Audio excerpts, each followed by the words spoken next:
Hello, this is the Stories Beside channel. I release videos every day for you. Subscribe and click the bell. Michael drove up to the house in a white foreign car, parked the car near the driveway, and to a whistling tune, hurried to his parents' house. The 25-year-old man was in high spirits. He was going to propose to a girl he liked today. He had been going to a cafe where Adriana worked as a waitress for several weeks and tried to get her favor. However, the girl behaved in a detached manner towards him. She did not repel the guy, but she did not let him near her either. Michael patiently waited for Adriana to deign to respond to his proposal to meet with consent. And that day came, and they had been dating for more than a month. The guy rang the doorbell and waited impatiently for his mom to open the door. Michael knew that his father was still at work, so he chose the moment when he was not home to talk to his mother. Soon the door created Betty, and seeing her son on the threshold, exclaimed, "Why didn't you warn her that you were coming over? And do you even have your own keys to open the door? You have to make your mother get up to open the front door. I wanted to disturb you so that you could get away from the TV and meet me on the doorstep." Michael replied with a smile and kissed his mother on the cheek. Betty gently stroked her son's head and then followed into the living room. The young man followed his mother and, without waiting for the landlady to sit down, spoke to his mother. "I come to you with news, but good news. You probably remember that I told you about a girl I like very much. Anyway, she and I started talking, and I think I'm in love, although I'm not making any sense right now. I've fallen in love with a girl, and I don't think I have. I remember you used to walk around with an urn all the time. What are you trying to tell me? I want to ask her to marry me. It's time for me to start a family, and it's time for you to have grandchildren too," the young man said with a smile. "Oh yeah, you've only known this girl for a couple of months, and you're already in a hurry to put a collar around her neck. You are sure of your feelings. Son, I'm sure of it. You have no idea what a nice girl she is," the son said enthusiastically. "Don't answer so hotly at once. You'd better tell me about your anger. Who is she? Who are the parents? I understand that you started this conversation to inform me about the future acquaintance with your fiancé.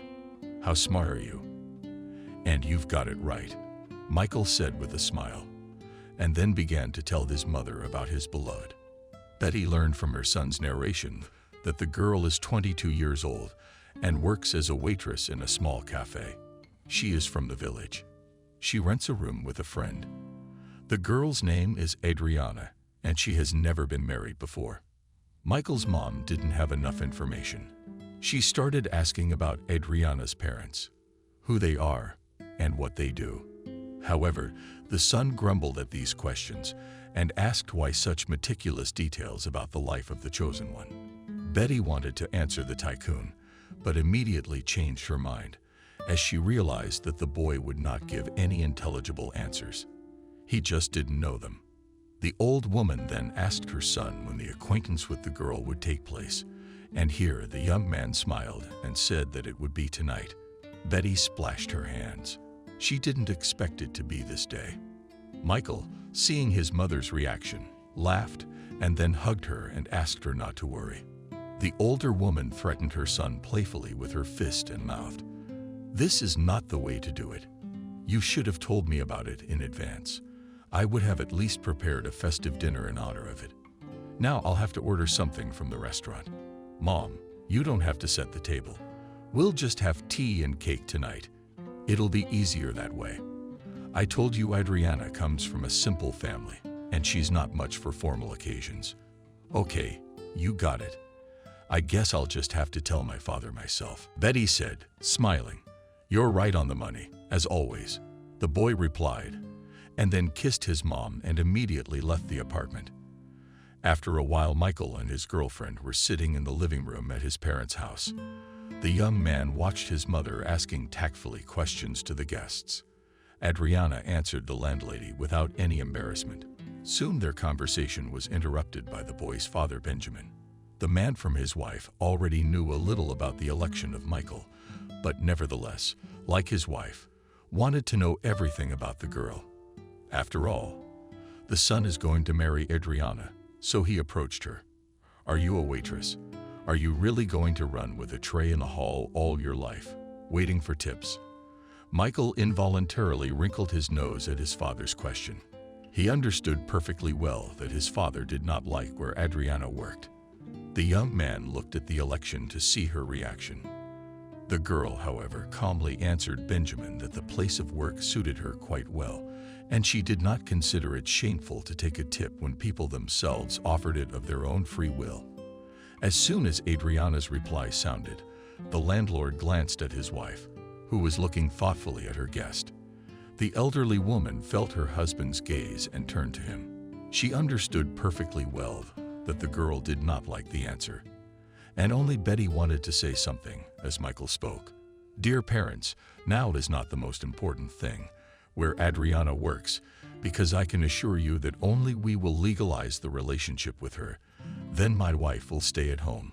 And I can assure you that our wedding will happen in the very near future, as I am going to ask for Adriana's hand and heart today.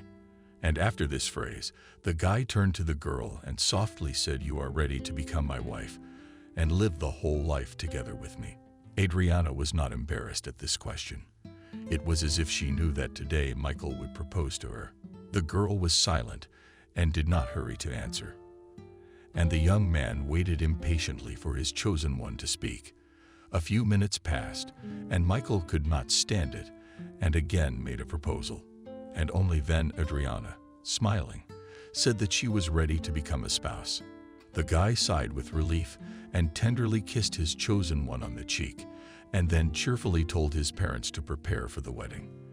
As soon as the son with his future daughter-in-law left, then Betty softly said to her husband that she did not particularly like Adriana. Her husband looked at her husband with surprise and asked, "What, this girl did not please you? You see, she acts like a queen." Michael said that Adriana is from the village, and village girls behave modestly and are embarrassed when they first meet a guy's parents. I didn't see any embarrassment here. Maybe I'm wrong, but that's just my personal opinion. Honey, do you know better? I'm just confused by Adriana's answer about the profession. You know, it would be embarrassing in front of our friends and acquaintances. If Michael's wife works as a waitress, you realize that our family is quite well off. You and I are entrepreneurs, and our son too. So you see where I'm going with this. However, Michael said that after the wedding, Adriana will not work there.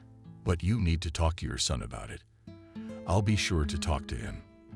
And I will also try to meet with this girl alone before they apply to the registry office, thoughtfully said her spouse.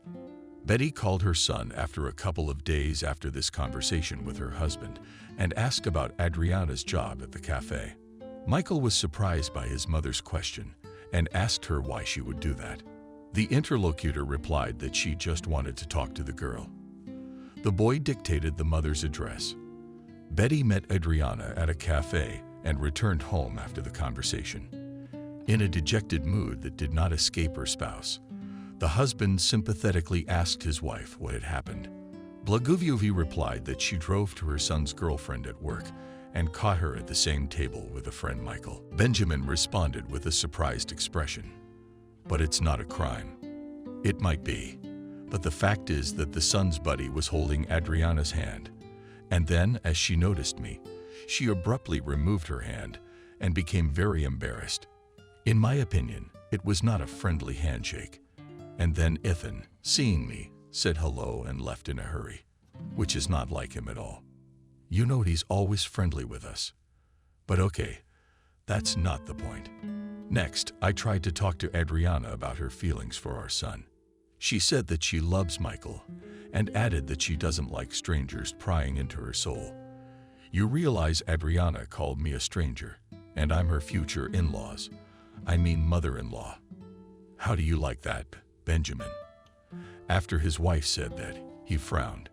He did not like what he heard. The man nervously rubbed his nose and asked his wife if she was going to tell Michael about it. The woman nodded in response and picked up her phone, dialing her son's number. She wanted to communicate with him immediately. Michael answered. Betty, without preamble, asked him to come over to their house in the evening. The boy agreed and was soon at his parents' house. As soon as he entered the apartment, he turned to his mother. "I know why you called me. Adriana called me and told me everything.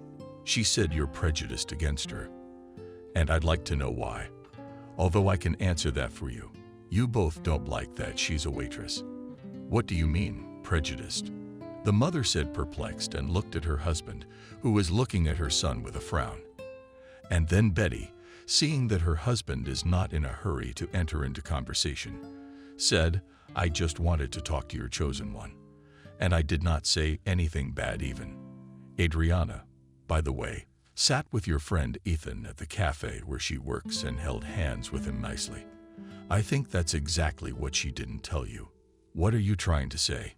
"Ethan knows that Adriana is my fiancée, and they get along great, and it's not like he stopped by her place of work. Mom, just say you're not happy with my girlfriend just because she's not from a wealthy family. It's more honest," the son said softly. Betty looked sadly at her son and said quietly that she wanted to see him happy in the future. She was worried that Adriana was marrying for money and not for love. Michael looked reproachfully at his mother and asked her not to talk about it again. And as soon as he said, his father immediately turned to him. "I promise you that Mom will not talk about it again, but you must also give me your word that Adriana will quit her job. And when are you going to apply?" Adriana happily agreed to stay home after the wedding. "We're going to the registry office. We'll be celebrating in a couple days. Whatever my fiancé wants, since I promised her that." Time flew by, and soon there was a lavish wedding with a lot of people. The newlyweds were given a lot of gifts and money, and the couple, after celebrating the big day, soon went on a wedding trip abroad. Returning from the trip, Michael asked his wife what she was going to do. After all, from the cafe quit before the wedding. Adriana replied that she would sit at home, since she did not want to work at the moment. Her husband happily agreed. He himself mentally dreamed that his wife did not work, but was a housewife who faithfully waits for her husband after a day's work. A couple of months passed as the weddings thundered on. Michael was working and Adriana was living a life of pleasure. She attended fitness workouts to spas. The young woman liked the fact that her husband was ready to fulfill her every whim, which she invariably took advantage of. The only thing that Adriana did not like was the frequent visits of her mother-in-law, who often hinted that Adriana was spending money. And so the girl once appealed to her husband to talk to her mother so that she did not come to us so often. "As soon as I see Betty, I get mopey. She'll give me a stern look. I feel like I'm doing something wrong. And I often hear her tell me I'm wasting my money. Oh, sweetheart, it's Mom. How can I stop her from coming over? I don't think you see my mother that way. She's trying to help you and me. I'll talk to her about the money." Adriana nodded contentedly in response, but didn't say anything. Michael called Betty after the conversation with his wife, and embarrassed, asked her to come over less often. He then added that she should stop rebuking Adriana with finances. This request from her son was a shock to the mother, and the woman involuntarily thought that Michael could only say such words under the influence of Adriana. Betty decided to speak frankly with her daughter-in-law in private. The woman chose the right moment and came to visit. Adriana saw her mother-in-law on the doorstep and pressed her lips together. Michael's mother noticed it and softly spoke. "I don't understand you at all. Why you are turning Michael against me. You know very well that if I tell you about spending too much, it's the truth. You are still quite a young woman, and you could have gone to a higher institution to get a profession. You've completed 11 grades, and you're not even thinking about a major. I understand that you are going to live off your husband and not work. I don't understand you. Your son is happy with me. What more do you want? Michael, I don't mind staying home and not working. And about money, I don't think you should look into our wallet. My husband and I don't meddle with you. You're wrong, and I can tell you why. You probably forgot that we give you a penny every month, and not a bad one. So I have a right to talk about money," Betty replied calmly. "Okay, I hear you, but I'm going to tell my husband about this conversation. And if you have a conflict, don't accuse me of it later, the daughter-in-law said.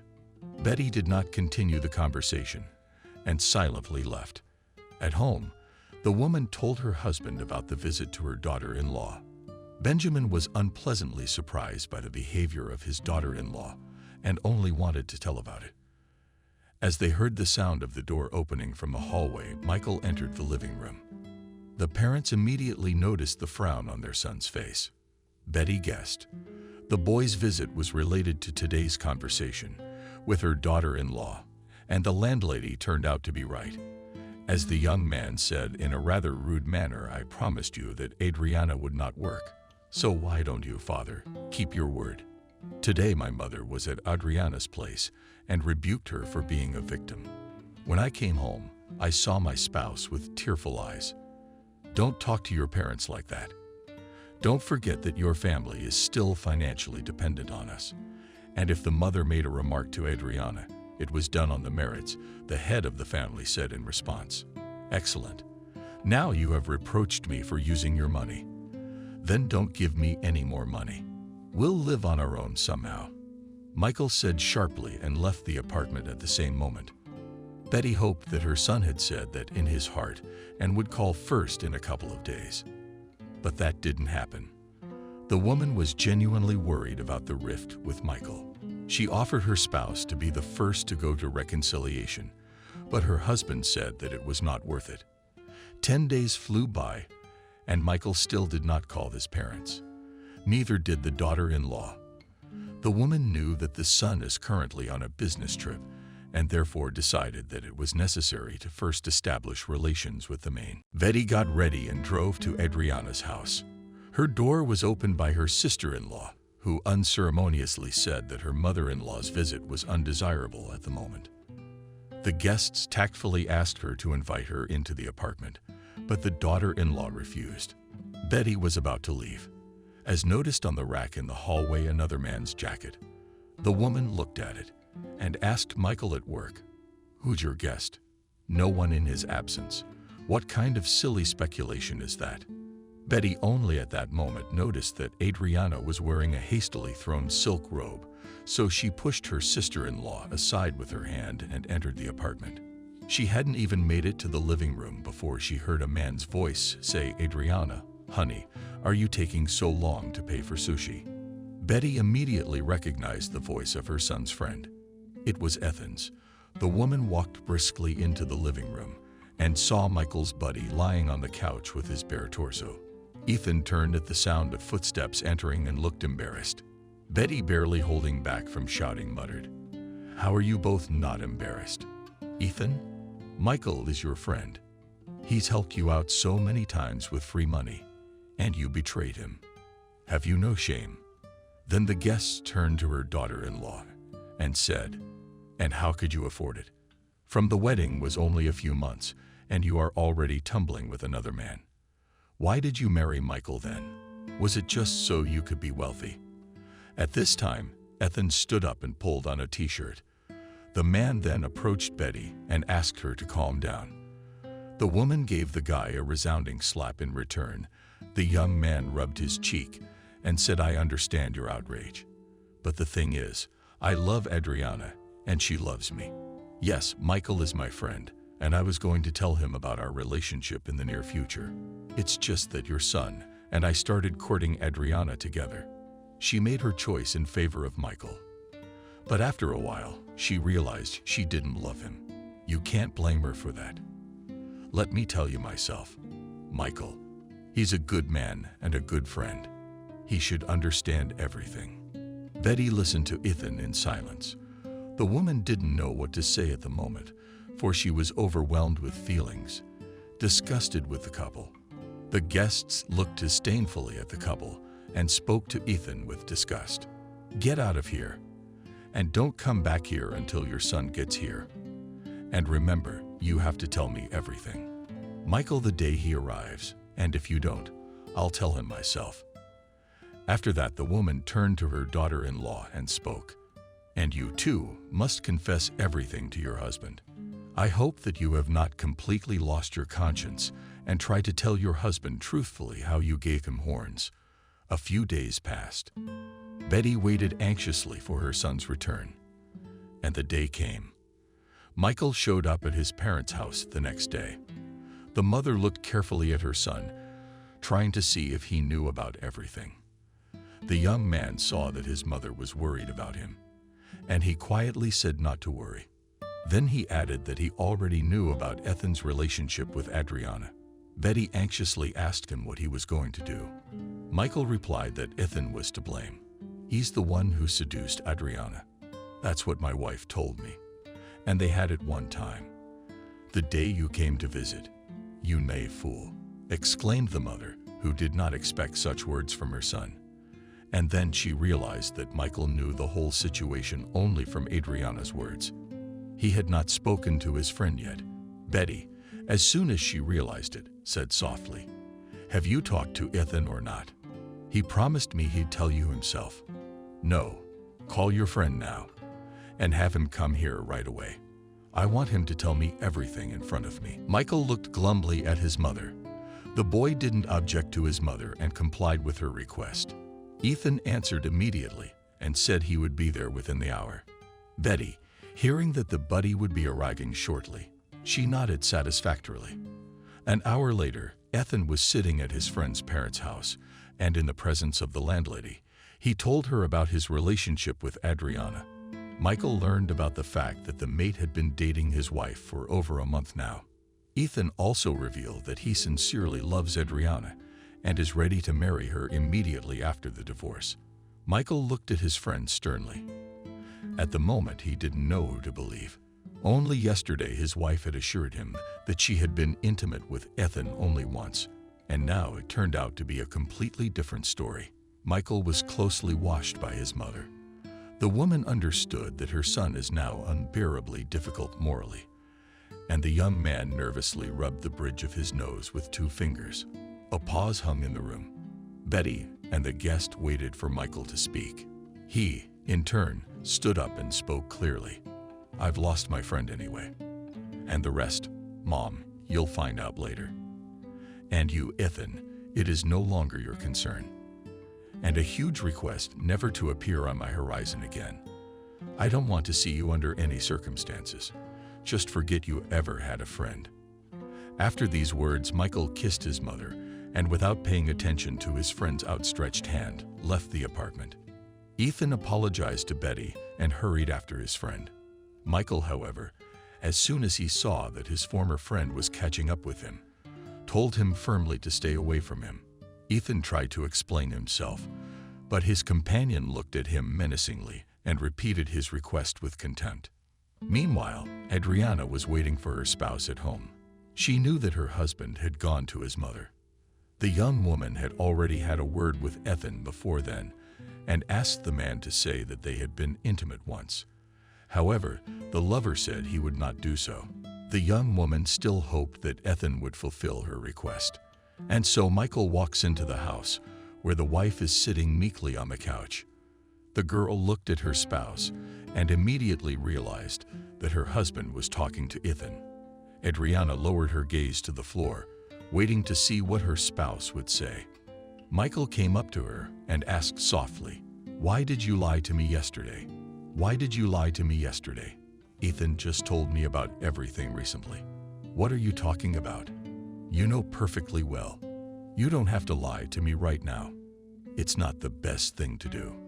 In your case, it's more important for me to know the truth. Only then we can do something about it. I don't like lies, and I ask you to always tell the truth." In a low voice, the husband said, "Yes, Ethan and I have met many times, but I don't know what came over me. Your mother always reproached me for something, and I needed to vent, and I found Ethan to be that support. You're gonna ask me why not you. I'll tell you. It was hard for me to complain about your mother. Please forgive me. I'm sorry.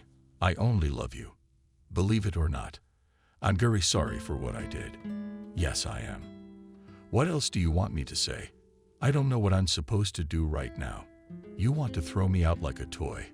Go ahead." After that, the young woman covered her face with her hands and cried.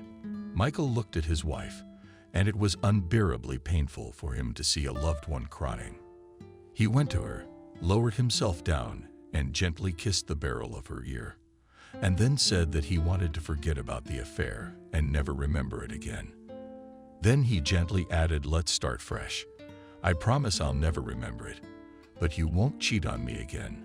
This is the only way you and I can save our marriage.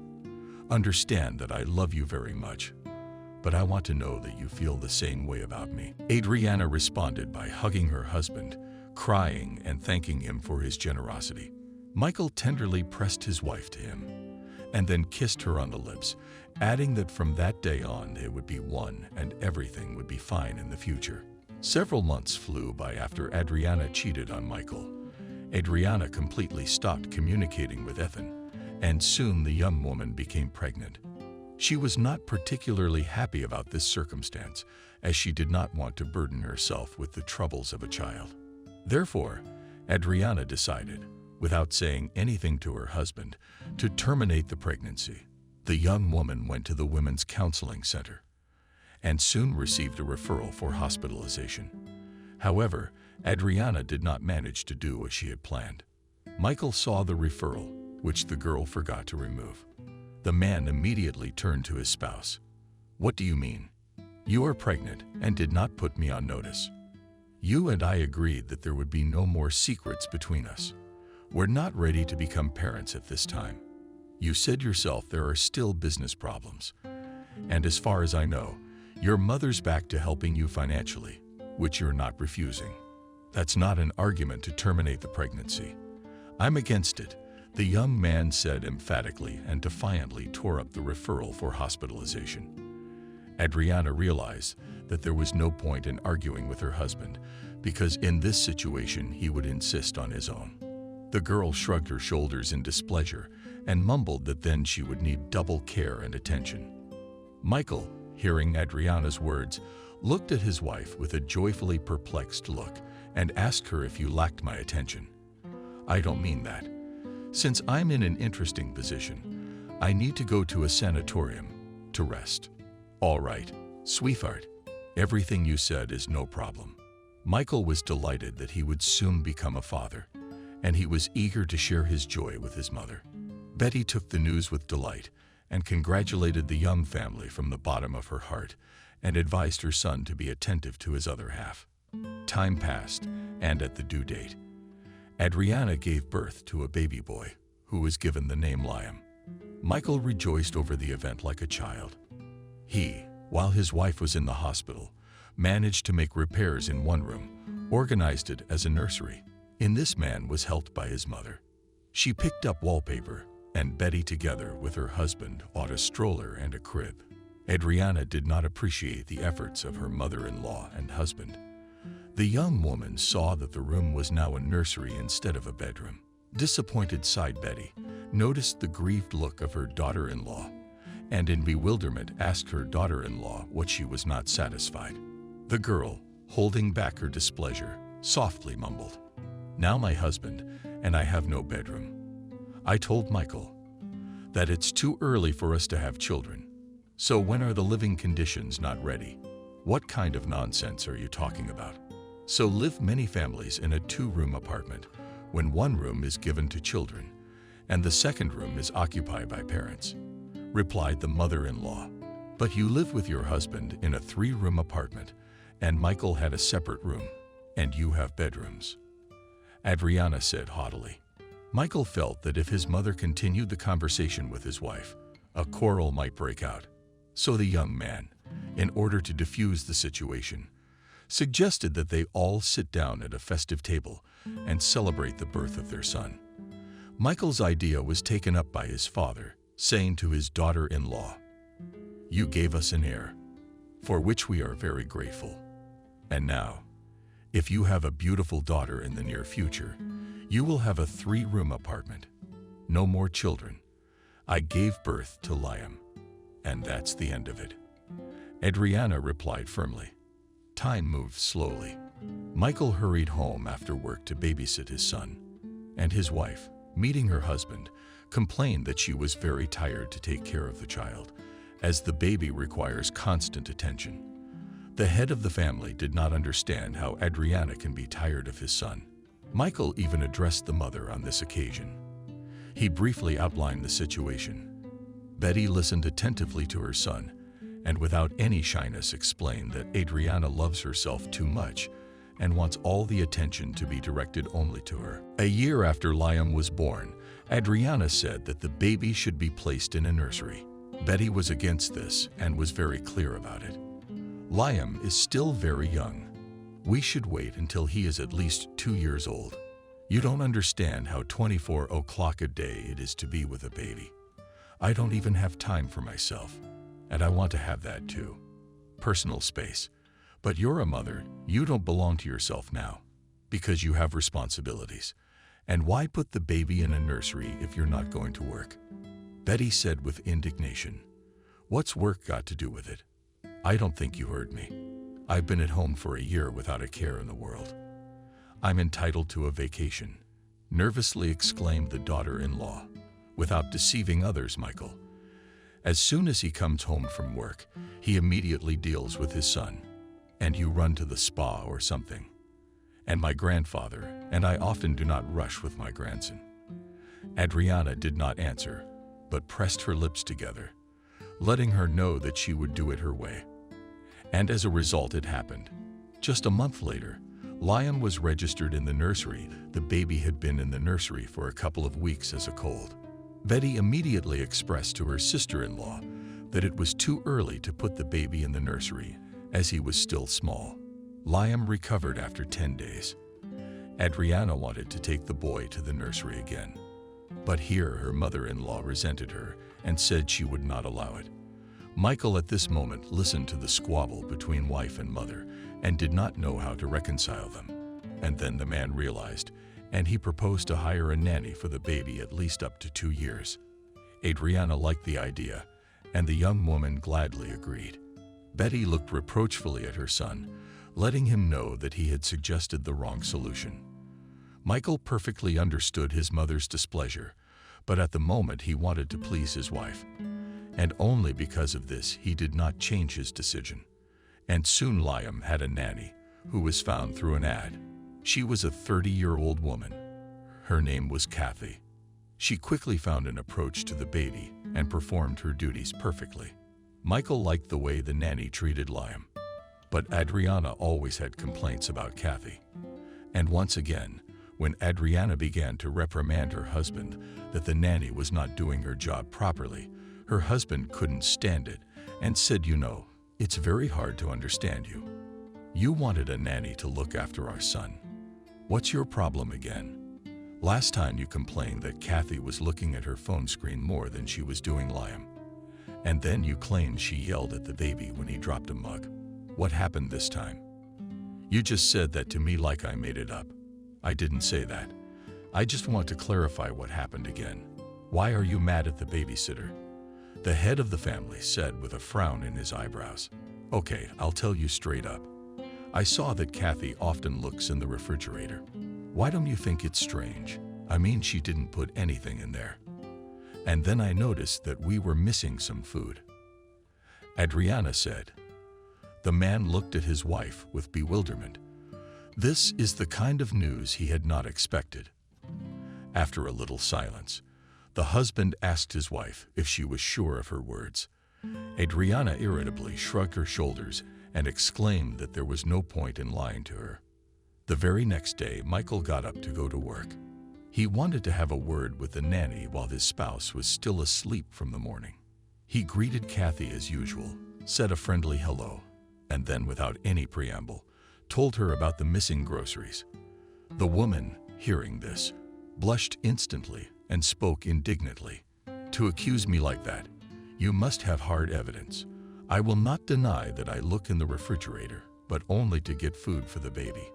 We had originally agreed that your wife would give me food for Liam, and I would only need to heat and feed the boy. However, Adriana Viktorovna sleeps until 11 in the afternoon, and I come to you at 8, and I need something to feed the child. So, in order not to disturb your wife, I take out what's cooked myself, and it's warming up. I all realize that, apparently, do not fit on some parameters, Adriana Viktorovna. She often makes me remarks off topic, and I'll be honest that on these, I give reasonable answers. Just understand, I know my job. And if I make mistakes, I accept criticism adequately. But if you take your wife's comments, they are not justified. I apologize for the harshness. But it seems to me that Adriana Viktorovna should reconsider her views on life and stop picking on me over nothing. If I'm being rude now, you can fire me right now, after what I said. Kathy fell silent and bided her time. Looked at Michael, who stood thoughtfully interlocutor for a while waiting for an answer, and then wanted to add something else, but did not speak. The landlord noticed it and immediately asked, "It seemed to me that you did not say everything." "It all seemed to me. I'm just waiting for your decision." Michael suggested that Kathy take care of Liam. He decided for himself that he should talk to his wife tonight.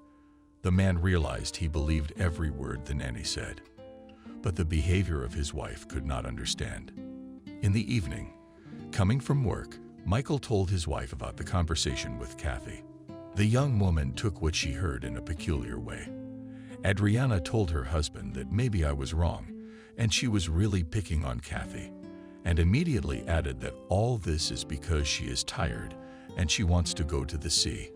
Her husband suggested waiting a month to go on vacation together.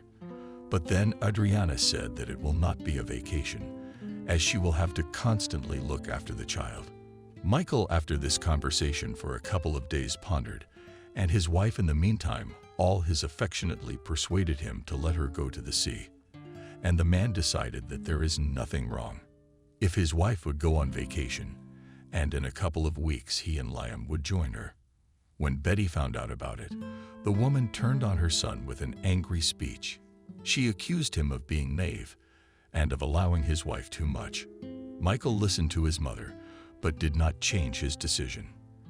The young man said, "Mom, I don't see anything wrong if Adriana goes away alone now. Realize that lately she has become agitated.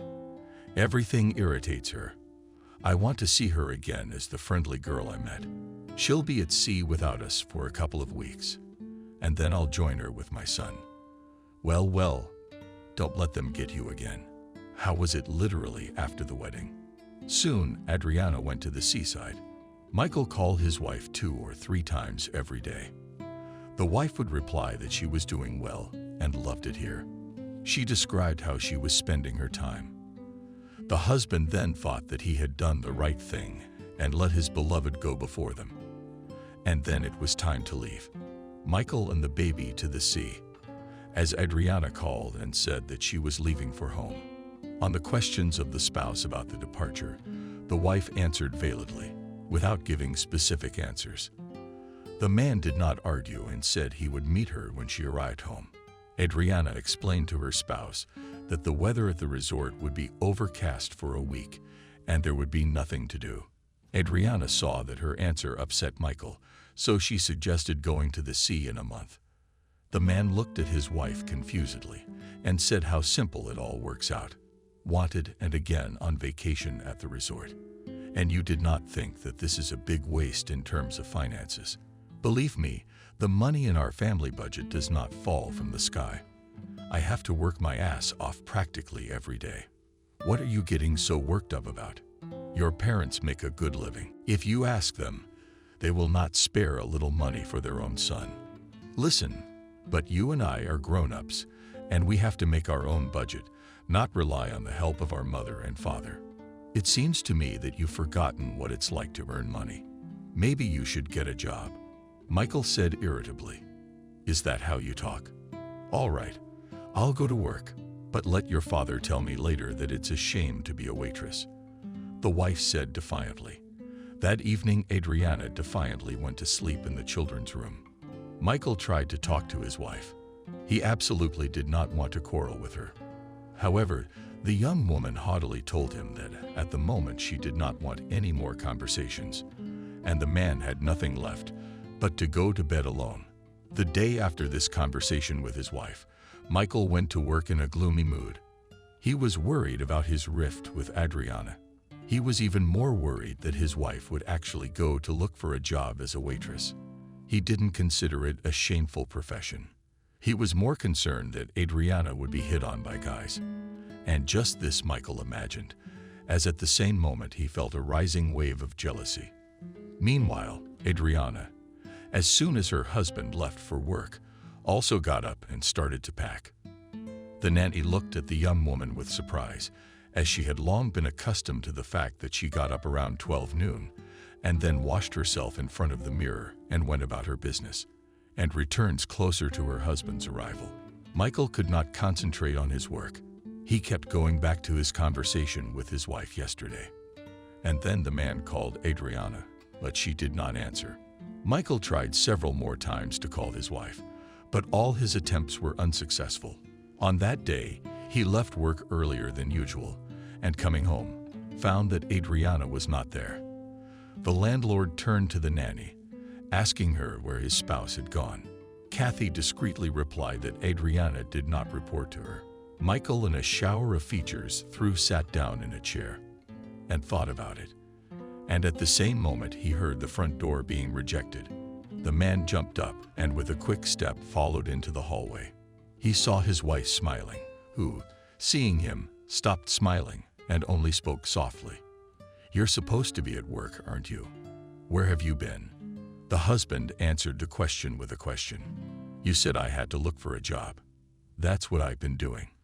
Let's forget about yesterday. We had a fight the first day you arrived. I missed you so much while you were away. You don't have to look for a job. I'd rather see you greet me than wait for you to come back. Tired after a day's work." The man spoke softly and looked at his wife, waiting to see what she would say.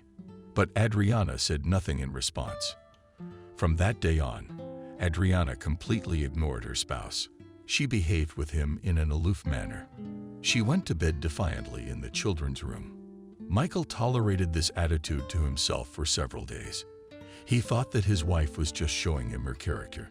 This continued for another week, and the man could not stand it. He decided to talk to his wife. He turned to his wife and said that he did not want to live with the woman he loved, as with a neighbor on the landing.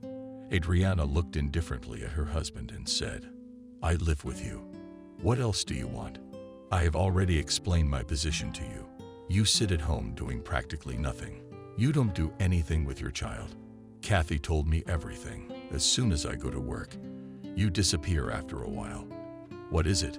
Why don't you tell me where you disappear to? I tend to think you're having an affair. Tell me if that's the case. I don't understand you. Can I have my own space? Or do you think I have to report to you every time I do something? I'm not your personal item." "Okay, you're right about not being my property, but I need to know what my spouse does when I'm at work. Anyway, I'll tell you what. The day after tomorrow, you and I are enrolling our son in daycare, and you'll be dropping him off and picking him up on your own.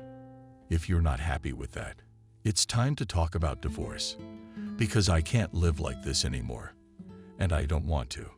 "Divorce? Are you crazy? What about our son?" Adriana asked, puzzled. "Did you remember about the degree? Congratulations. I've told you everything.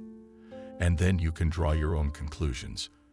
After this conversation about divorce, Adriana changed. She became more affectionate towards her husband, and Michael thought it was necessary to talk about it earlier. The man hoped that now in their family again will be harmony and love. And in fact, for a couple of months, the spouses lived in idyll. And then Adriana asked her husband to buy a car. Michael was surprised by the request and asked why his wife needs another car when they have a foreign car. And also the head of the family added that he was always ready to take his wife wherever she needed to go. Adriana said that she wants to be a complete mistress of transportation and not to turn to her husband to take her to one place or another. Michael's mother found out about this conversation. Her son had told her about it himself. Betty became suspicious about Adriana's request and directly asked who. "Why do you need a car? You stay at home and you have nowhere to go. I understand if you were working, then it would be different. My son has already told you everything. I didn't expect anything else from him. What can I say to you? I just wish my husband would give me a gift like this, especially since he's already doing well with his business. It's dark. That's you, Adriana. You and I don't have a very good relationship, but my son loves you, and I wouldn't want you to hurt him. I'm not gonna hurt him, Michael. And if you love your son so much, help me get him to buy me a car. Maybe you and I will have a warmer relationship after that. My daughter-in-law said, and smiled amiably. I will think about your suggestion, Betty replied. After this conversation, 7 months passed, and Michael purchased his wife's automobile. His parents helped him buy the vehicle. Adriana, by this time, had already completed her driver's training. If Adriana was happy that she became the owner of the car, Michael repeatedly regretted that he had gone to the trouble of his wife and bought the car.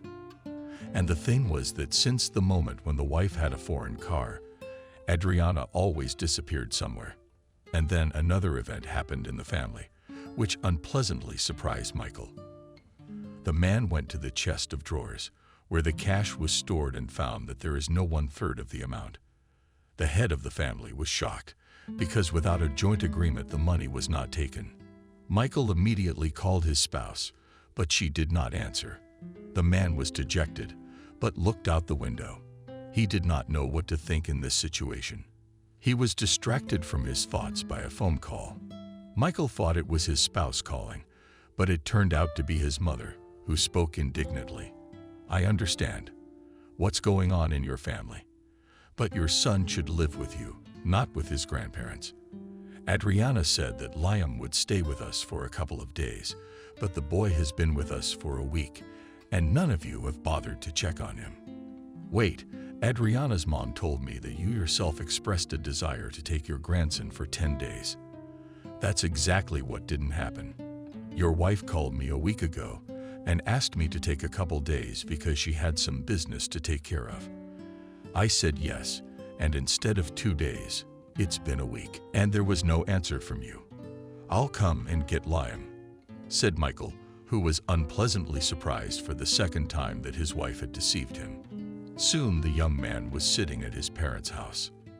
Betty looked at the frown on her son's face and purely intuitively felt that he was not doing well. The woman touched Michael's hand and affectionately inquired how he was doing. The boy looked at his mother and said nothing. Betty sat down next to her son and said, "You come on, don't get dark. Tell me what happened. I can see you're not calm. Things with Adriana and I are getting worse and worse. I don't know what I'm doing wrong. I would do anything for her, and what I see in return is total indifference. Tell me why she lied to me about the degree. Adriana told me you wanted to take care of the baby, but she actually asked you to do it. And then there's the missing money. You've been robbed," Betty exclaimed. "No, Adriana took the money and didn't even tell me. The money is to buy goods for a trip I'm going on soon," the son replied. Betty wanted to continue the conversation, but Michael politely dismissed the conversation and then dressed his son and said goodbye to his mother and soon drove home with Liam. On the way, he called his spouse several more times, but Adriana did not answer. Adriana came home at the beginning of the 11th evening and, as if nothing had happened, asked her husband about his work.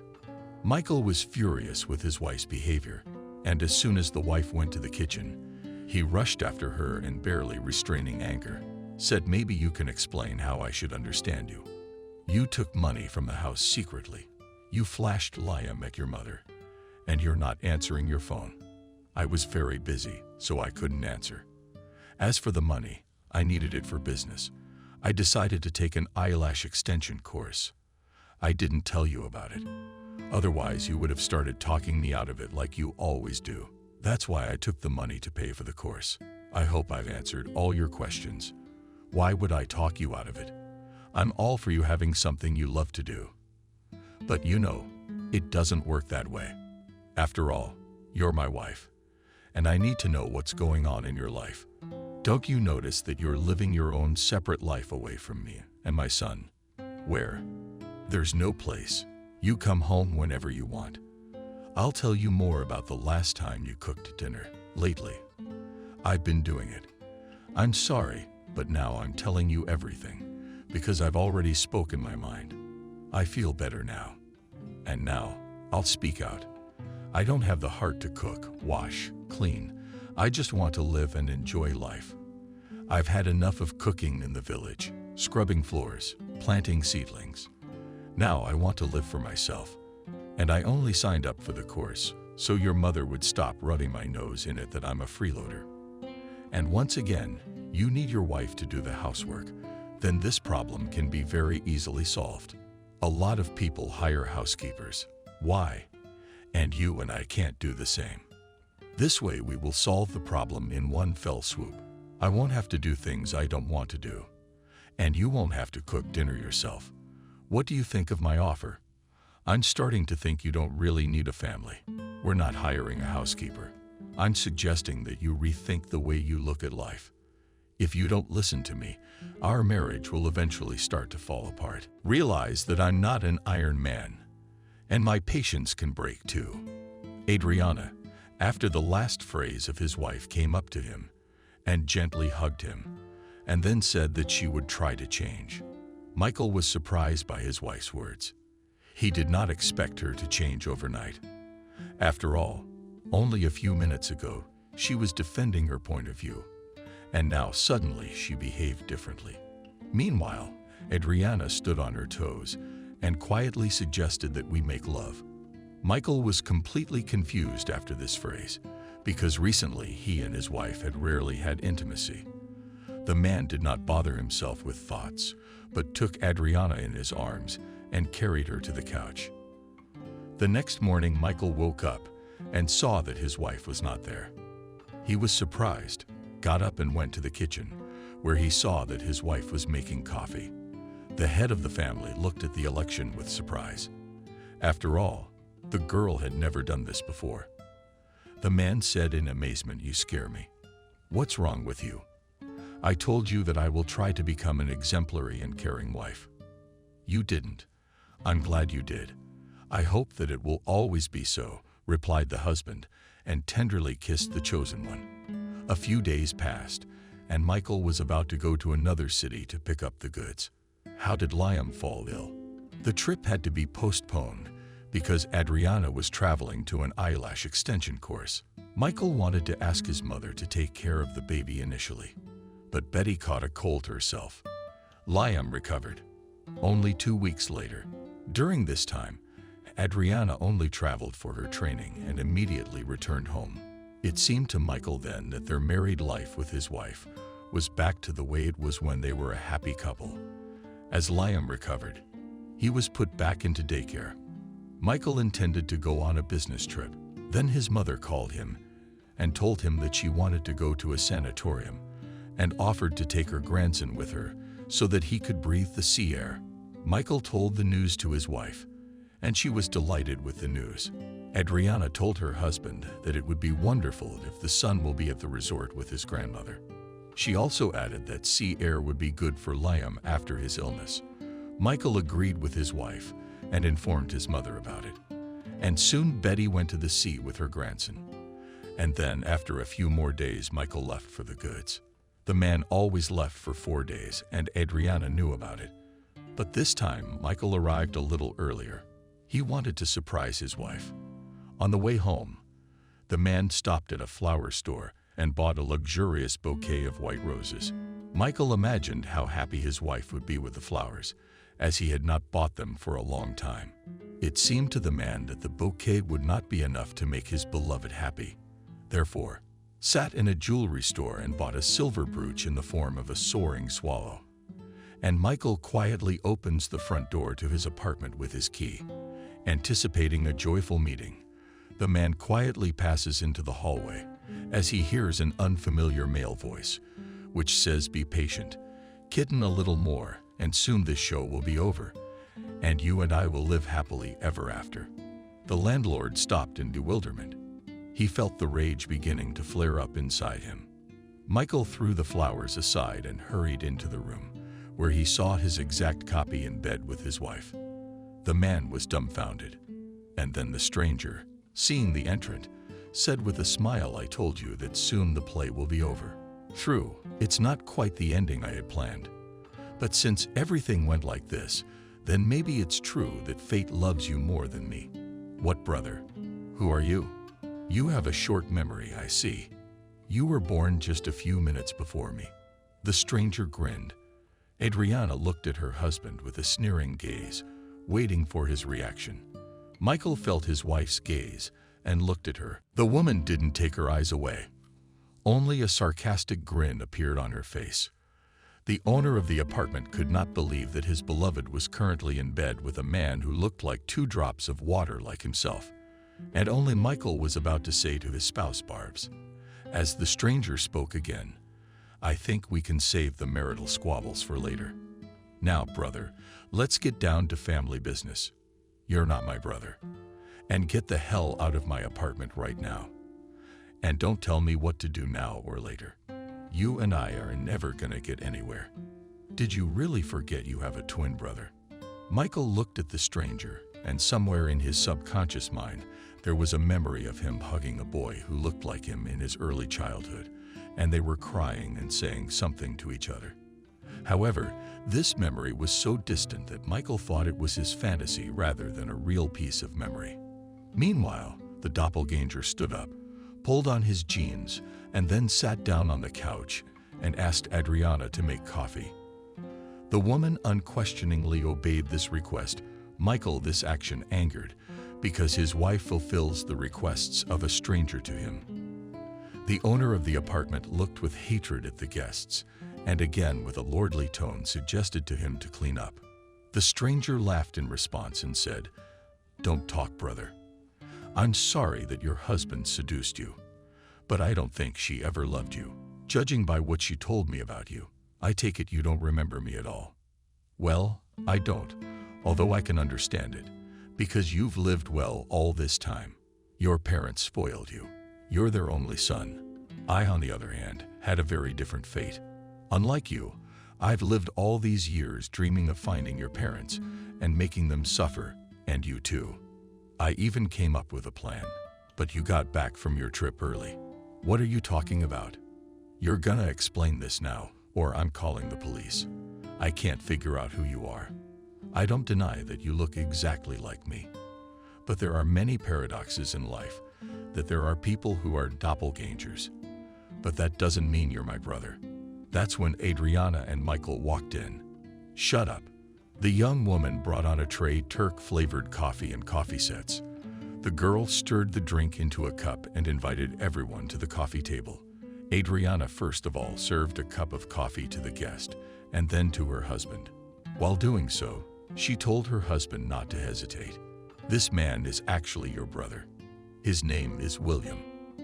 And I can prove it to you. I didn't really believe it at first either. He looks like you, and he looks like you. But he told me everything. All I can say is that William looks like you on the surface. He's a real man you want to be around. And how long have you been in a relationship with this man?" "How long have I been re-wearing my goat horns?" Trying not to raise his tone, Michael said. "After I got back from the resort. That's where I met William. That's why I didn't want you to go there with Liam, because it would have been awkward for me to meet William. You said you could provide proof. May I ask how you're going to do that?" Michael said. The young woman easily got up from her chair and without a word went into the hallway. She soon returned with a handbag. She took out a piece of paper and handed it to her husband. Michael took the sheet, unfolded it, and silently began to read. After a few minutes, the landlord looked at William in bewilderment and spoke a little audibly. "How can this be? It is impossible. What is it that surprises you so much?" "The fact that you have a twin brother," William asked. "Exactly. Why weren't you with me all this time?" Michael answered the question with a question. "That's not for me to ask, but for your parents. But at least you trust this document." Adriana did the parentage test. By the way, I'd like to say she took your money for the test, not for the eyelash extensions course. I gotta hand it to her. "Well, you've got a pretty smart girl," the guest said. "I'm not interested in information about my wife now, but you. Where have you been all this time? Why didn't you and I live in the same family?" Frowned Michael, who at the moment was in a state of shock. He had already reread the parentage test several times and scrutinized the signatures and seals on the document. William was silent for a while, and then spoke. The man told his brother that they had been born into the family forever. Drunkenness of their parents and guardianship authorities deprived their mother and father of parental rights, and then at the age of 3 years, the twins were taken to an orphanage, where they were brought up together until a certain point, namely almost to the age of 6. After that, a couple came to the orphanage and wanted to adopt the boys, but for some unknown reasons the adults took only one child, and the second one was not taken. Thus, Michael was raised by foster parents, and William remained in the orphanage. The landlord listened attentively to his brother. As soon as the interlocutor was silent, Michael shook his head without understanding, and then said, "I am not very strong in the laws of adoption, but I know for sure that it is not allowed to separate brothers or sisters. If my parents adopted me, they should have adopted you. That's a question you'll ask your mother or father, but not me. Your parents promised me they'd take me too, and for years I waited for them, but in vain. I'll never forget how we said goodbye and cried like girls and promised each other that soon we would live together again. Your parents promised me they'd come back for me. I asked your mother that question when I was grown up and out of the orphanage. Don't look at me like that. Yes, I was able to find your family, and I wanted a good reunion with my brother. But your mother forbade me to come within a stone's throw of you. That's when I went crazy. That you had everything like a normal kid, but I didn't. And you haven't even thought about me in all these years. Wait, take your time. I had vague visions that you were cuddling with a boy who looked like me. And then I remember asking my mom when we were picking up my brother. And then she said you were dead. And as time went on, I slowly forgot all about it. I mean, how old was I then? You know very well. And then after a while I asked my parents about you again. But my mom told me that I once had a dream about my brother, but I didn't really have anyone. So, I'm an only child, and I really thought I was. And now it turns out my mom lied to me. Stunned, Michael said, "I guess that's just the way it is. I told you that. These are questions you should be asking your mother, not me." The man said carelessly, "I will. But tell me why, when you left the orphanage, you met only with my mother and did not try to find me. That's a different story. I was going to do it, but I want to tell you right away that unlike you, I grew up not a boy, and quite a hooligan. I was registered in the children's police room, and when I left the orphanage, I visited your mother, where I was turned away. Then I wanted to see you, but I had important things to do at the time. Anyway, a bunch of us robbed a big store, and I was caught on CCTV. I was soon picked up, and I got time out of jail. I tried to contact your mother on the phone, but she soon changed her number. As soon as I got out of prison, I literally only got out for a few days before I got another sentence for hooliganism. Released early for good behavior, and I decided to take a little rest before thinking about how to continue to live. So I went to a resort where I met your wife. It was a real shock to me at the time. What kind of things can happen in life? A confluence of circumstances. I'm making love to my wife and my own brother. It was Adriana who told me I looked like her husband. And then she showed me your picture. I just asked her what her mother-in-law's name was. Adriana said Betty, and I had no more doubts. I thought it was just a coincidence, but when I heard your mother's name, I realized that it was your spouse who was really next to me in my arms. That's when I thought it was time for retribution. And after Adriana started talking about you, I realized that she would help me with everything. What did you intend to do next? Michael said quietly, "To become you." Adriana put your picture on my phone, and she and I went to the barbershop to get my hair cut. Just like you. And within an hour, I looked like you beyond recognition. And then Adriana told me how you acted, how you talked to people. You know, she was just bringing me up to speed. What was supposed to happen to me? Michael, who had already guessed the answer, barely squeezed out a question. Do you understand? You were supposed to disappear. Just disappear. You've had a good life already. Now it's my turn. Everything has to be fair. Don't you think so? William said nonchalantly. Would you take the life of your own brother? Michael said hoarsely. I've been thinking about this for a long time. You've done nothing wrong to me, you see. But I am offended that you let yourself live, forgetting about me. And I haven't been able to forget about you all these years. How many childhood tears did I shed at the orphanage? Being separated from my brother. How many times did I try to escape to find you? All that pain was stored in my heart for years. And one day that pain turned into hate. And about taking your life. No, I couldn't do that. But there are special people for that. For a good price. There was a man, and he's gone. And if I were you, I'd do you justice with your privilege. It's very simple, brother. Michael was glumly silent. He had not expected such a simple explanation from a relative. It was also unbearable for the man. It hurt that his wife, who had shared his bed with him, and had been lying without remorse, knew about all this. There was silence in the room.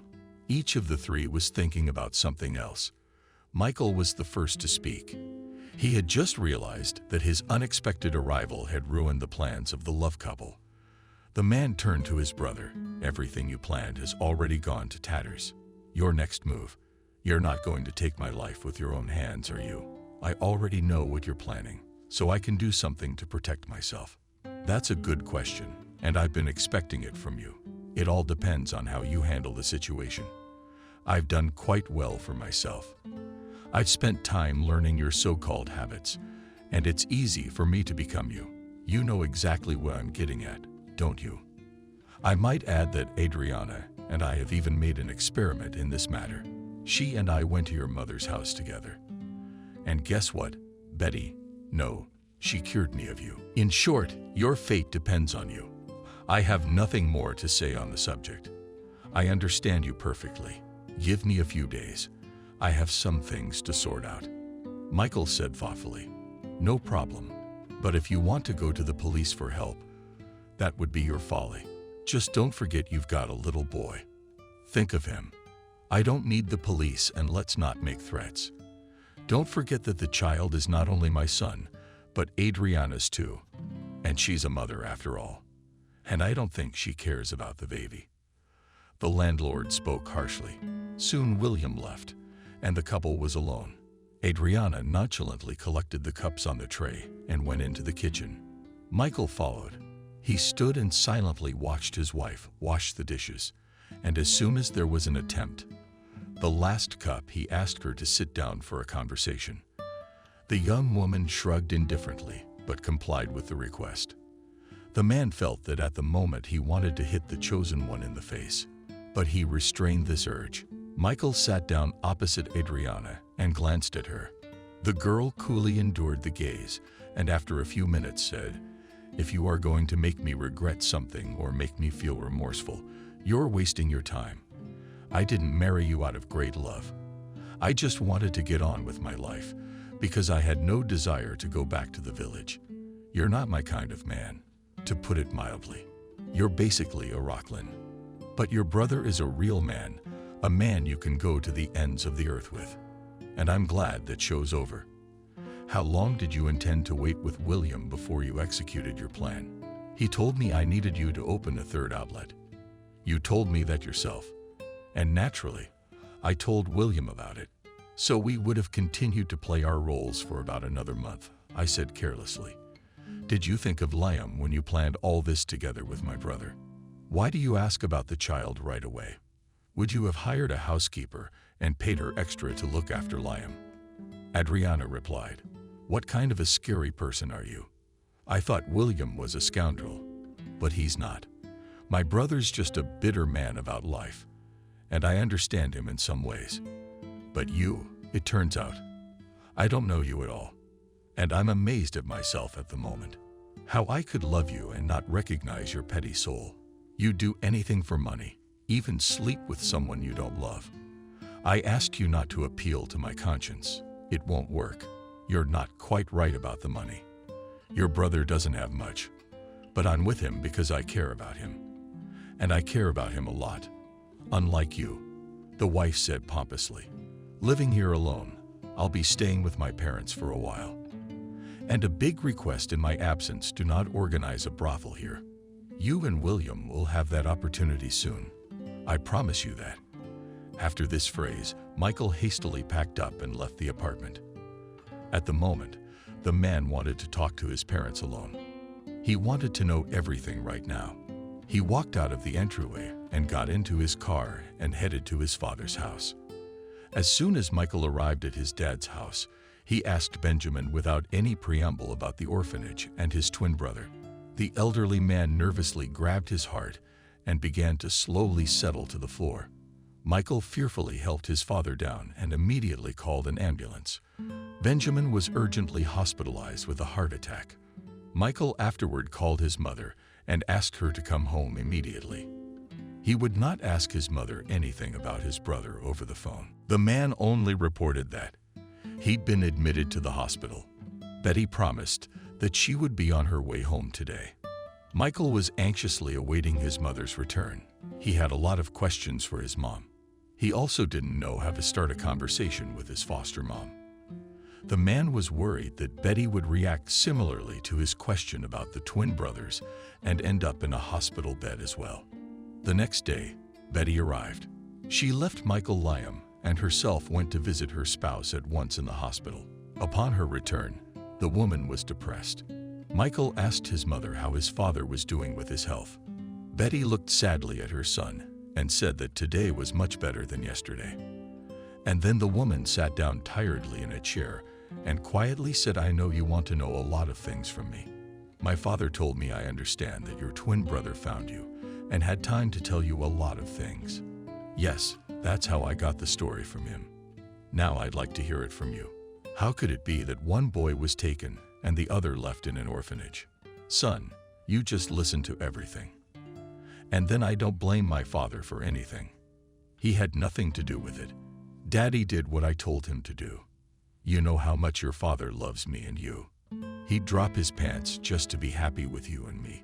Your father and I met when we were still in the first year of study at the Institute and immediately fell in love and soon married. We lived soul to soul, as well as now. Time flew by, and I could not get pregnant. Initially, we were even happy about this circumstance, as we wanted to get an education first, and then to have heirs. But we graduated from the Institute, and I could not get pregnant. A year passed, then another one. And that's when I rang the bells and started pestering polyclinics. I was examined and was told a terrible verdict that I was infertile. It was a terrible shock for me. And I then suggested to my husband to divorce me, as I knew that he wanted to have children. Ethan then called me crazy and said that means we will live for ourselves. And he would not divorce me, as he loves me very much. It's been a few more years. Your father and I went into business, and soon we were doing well. We could live and be happy. But I still felt like an unhappy woman. I felt like some kind of freak. Your father saw perfectly well that I resented myself for not being able to have children. And that's when he offered to take a baby from the orphanage. Initially, I did not even want to hear about it, because I did not believe that I could love someone else's child. However, my husband unobtrusively brought it up once in a while, and at some point I gave in to him, and we went to the orphanage. That's where I noticed you right away. You were standing on the sidelines looking out the window. You had a beaming smile at that moment. I pointed you out to my husband and told him that you would be my son. Ethan smiled and nodded affirmatively. At that moment, the teacher came up to us and told us that you were not alone, but that you had a twin brother. My husband and I looked at each other because we wanted only one baby, not two. And your brother came up to you at that moment. I looked at my husband again and suggested that he take both of them at once. The teacher heard this and asked us to go out into the hallway to talk. As soon as we left the playroom, the child care worker said that your brother has heart problems and anything can happen. And at that moment I said that we don't need a sick child, and we will come another time to look for another child. We left. I was in a state of prostration for days. I kept dreaming about you and your smile. I didn't know what to do. That's when I suggested to your father that you be the only boy he could raise. My husband refused at first. He said we couldn't separate the twins, but I was able to convince him that a sick child is too much responsibility, so the second baby would be. It's better if he stays under the supervision of the orphanage staff. And so, before long, we had you. Michael sat in silence after his mother's story. He looked away and thought about something.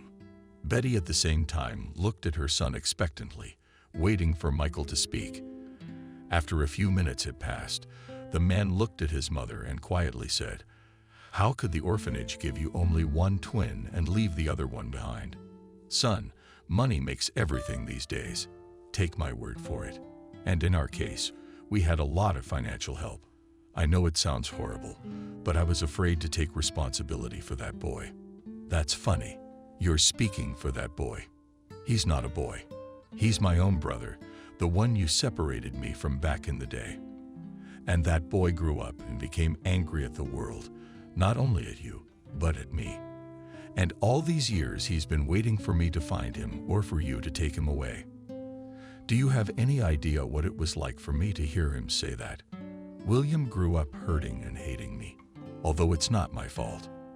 And now he's plotting revenge with my wife. You heard right, my wife Adriana. And they've known each other for quite some time. Were you right? She didn't love me and only married me to live an easy life. But that's not the point now. It's why you lied to me about William being dead. Why did you make me believe it? What was the purpose of it? Son, I'll tell you again, I was afraid of the responsibility of raising a sick child. And about William dying, I thought that since you were separated as children, you'd better forget about him. So I said so. I didn't think that boy would remember you all the time. You were still at an age when childhood memories fade with tears in your eyes, Betty said. As you see, William has those memories. Have they not faded? What did you say? And one more question. Why didn't you report the time when your brother came to see you as a senior in the orphanage? Maybe he should have reached out and apologized to you then. And he probably would have had a very different fate. Muffled, Michael spoke up. I couldn't do that because I was afraid you wouldn't understand me. So I asked William never to come near you. I threatened the boy that if he dared to come near you, I would make his life unbearable. Realize that kids who are raised in an orphanage, they all go down a crooked path. And I was afraid that my brother would have a detrimental effect on you. Sobbing, the woman replied, "You ruined his life, just like you ruined mine. Now I understand why you changed your number. It was because William called you from prison and asked for financial support. And you decided to kill two birds with one stone. So you changed your phone number and you got rid of all thoughts of my brother. I never expected that from you. I can't deny I'm grateful to you for raising him. But I can't forgive you for what you did. I can't tell you anything now because I have to decide what I need to do about my brother. At the moment I will rent an apartment and live with the wall on my own, as I need to put my thoughts in order. Say hello to your father and let him get well. I can't visit him yet either." After these words, Michael left his parents' apartment with his son, leaving his mother there sobbing. The man actually wanted to be alone now to calm his nerves. Michael got into the car with the child and winked, spelled out that they would be single for a while. The same day, the man rented a studio apartment and in the evening drove to his place, where he saw his spouse sweetly chatting with his brother on the phone. The woman looked indifferently at the entering husband, who was holding his son in his arms. Liam, seeing his mother, reached for her. Adriana reluctantly finished talking to her lover. She picked up the baby. Michael, without further ado, picked up the travel bag, and he started to pack the baby's things and his own at the same time.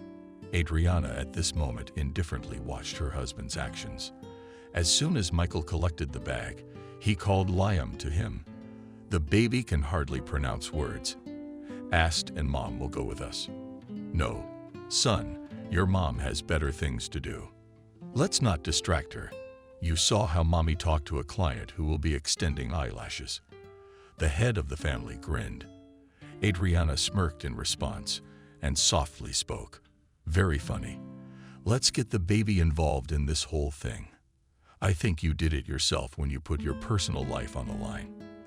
You can't even talk to your son now. You want us to leave so you can keep talking to William. I want to tell you that you have nothing sacred and no maternal feelings for your son either. If that's all, close the door on the other side, because I have no desire to listen to your moralizing. Not at all. Michael wanted to say something. Then he waved his hand, took Liam's hand, and left the apartment. The man tried not to think about his wife now, so he began to tell his son funny stories. The boy smiled in response, and when his father showed him a cow, the child laughed. Michael, on the way to the rented apartment, stopped by the store and bought dumplings, and soon father and son were already having dinner sitting in the kitchen. Liam tried to tell his father how he and his grandmother spent their leisure time at the resort. Michael tried to listen attentively to the child, but he did not succeed, as his thoughts hovered about his brother. After a while, the man put the pile to bed and himself thought about what he should do next. He didn't think about the fact that his brother could hurt him. He just didn't believe it. Michael wanted to make William thaw in his heart and stop hating the whole world. The man was only able to fall asleep when he awoke to the sound of Liam moving through him. Michael glanced at the clock. It was 9 o'clock. The man shook his head unsatisfactorily to work. He was late, and then he looked at his son, winked at him, and informed him, "Today, dear friend, we do worldly things and then get into work mode. By the way, I want to inform you that for breakfast we will have dumplings again, and we will have lunch in a cafe. And for dinner, can Daddy make you something? What do you want to eat?" "Fried potatoes," says the boy. "You got it. I'll make fried potatoes tonight. Now, let's eat quickly, and then to the kindergarten, so that I can take you there tomorrow, and then to my work, so that everything is clear on the spot after the cafe and shopping for provisions. After all, potatoes should be cooked from potatoes," Father said with a laugh. The next day, Michael took Liam to the kindergarten and went to work. Soon his mother called him and asked him tearfully to come and see his father. Betty said that she had told Papa about their conversation, and Benjamin became very nervous and worse. Michael, holding back his irritation, said, "Mom, why did you do that? You know perfectly well that Father mustn't be disturbed now, and you're just adding fuel to the fire. Do you really want your father to die early?" "Son, what are you talking about? I love your father, and I love you too. It's just that Ethan knows me well, and he got the whole conversation out of me word for word." Crying, Betty replied, "Okay, Mom, calm down. I'll be at Dad's in an hour. Just please, can we talk to him alone? It'll be easier for me without you, and Dad too. I promise I won't worry him any more soon." Michael was already sitting at his father's side in the chair beside the bed. The young man looked at his father and thought, how can a man get so old in a couple days? Benjamin put his hand on his son's arm and patted it lightly, then said softly, "You've had to hear a lot from your mother. I understand how hard it is for you. But believe me, it's hard for a mother right now, twice as hard. I'm very worried about her. She's the one who looks so strong, and in reality, a weak woman, not pushing her away. You can see now that I'm not a very good protector. My only hope is for you to believe in what we did to her. It's a great offense and God will punish us yet, but I would very much like to take the punishment myself, and I'd like to protect your mother from it, because I love that woman so much. Daddy, I'm having a hard time. I promised my mother I wouldn't worry you, but I don't want to deceive you either. For the time being, I need to cool down, and only then I can be myself. See, I'm being honest with you about everything. Man to man, I need to figure things out for myself. And most importantly, I need to get along with William. He's my brother. Well done, son. You said the right thing about your brother, and I believe you can do it. And you know, you've made me feel better. And about Adriana, Get her out of your head. She's not worthy to be your wife. You'll find happiness on your way. I only have one request. Don't leave Adriana the baby. She doesn't need Liam. Yes, I think you know that yourself. I know it as well as I do, Father. And you get some tea and get well soon. Your grandson's been asking about you. I'll visit my mother one of these days. How are things at home? The son said, and gave his father a friendly pat on the arm. Leaving the room, Michael suddenly felt relieved to talk to his father. He himself did not realize why it had happened. The man drove to work after the hospital, then picked up his son from daycare. And when he arrived at the rented apartment, he thought about it. He watched the child playing with a steam train and mentally envied the kid that he did not have such problems as he had. Michael was distracted from his thoughts by a phone call. He looked at the display and saw an unfamiliar number. The man answered and immediately recognized the voice of his brother, who asked when they would meet. Michael, without hesitation, replied that the day after tomorrow. William clarified exactly where the meeting would take place, and the interlocutor answered him, I think it will be on neutral territory. You know, I have long promised my son to go to the zoo. There we'll see the animals and talk. How's that sound? By the way, don't forget to bring Adriana along. She's not the last hero in this story, and she's not the only one involved. Who are you going to be with? Are you going to bring a support group in the form of police officers? William said with a grin. You're wrong. I'll be with my son. I want to tell you one thing on the phone, that I'm going to meet you to bury the hatchet. Think about it at your leisure. The next day, Michael, as promised to his father, stopped by his mother, who, seeing her son, immediately threw herself on her knees in front of him. The old woman, sobbing, asked for forgiveness. Michael helped Betty to her feet and asked her to calm down. Your mother's sobs were all your mother said. Forgive me, I'm so sorry for you. Mom, you're saying it wrong. Your guilt is more for my brother. You should apologize to him first. But I think you might get the chance. But it'll depend on William. I'm going to talk to him tomorrow. What are you going to talk about? You don't know anything about each other. Betty said, puzzled. That will be the topic of conversation. William will talk about himself, and I'll talk about me. He and I need to make up for lost time. You just hang in there, and more than once. At the appointed hour, Michael stood at the zoo gate, holding his son's hand. He was waiting for his brother and his wife, and soon Adriana's car stopped near them. William got out of it. The men said hello, and after a few minutes, Adriana came up to them and parked the car not far away. The three adults and the child followed past the zoo gate, and Michael was the first to speak. Brother, I know you're upset with me, but you realize it wasn't my fault. I've talked to my mother and father about it. They honestly admitted that they were young, not then, and were afraid to take you from the orphanage because you had a heart condition. But that's a separate story. That's not what we're talking about right now. Don't pull the cat out of the bag and start with the main point. I want the main point. I have no desire to go and look at animals. William said with a sneer, I'll get to the point. You're angry that fate has dealt you everything. But you are not right about that. A man is the blacksmith of his own happiness. For example, have you done nothing to achieve anything in life? Said the calm Michael. Stop. Are you trying to lecture me now? Roughly interrupted William brother. Absolutely not. I have a proposition for you. Well, look, I have 2 outlets, and they're pretty well promoted. And I'm giving them to you. It's all gonna be done legally and legally. Adriana has a car, so you'll keep the car. Now we have to figure out a place to live. I have a 1-bedroom apartment. I could leave it to you. But Liam and I need a place to live too. There's a little problem here, and I don't know what to do. I'd like to hear your options. What's there to decide? Adriana intervened in the conversation.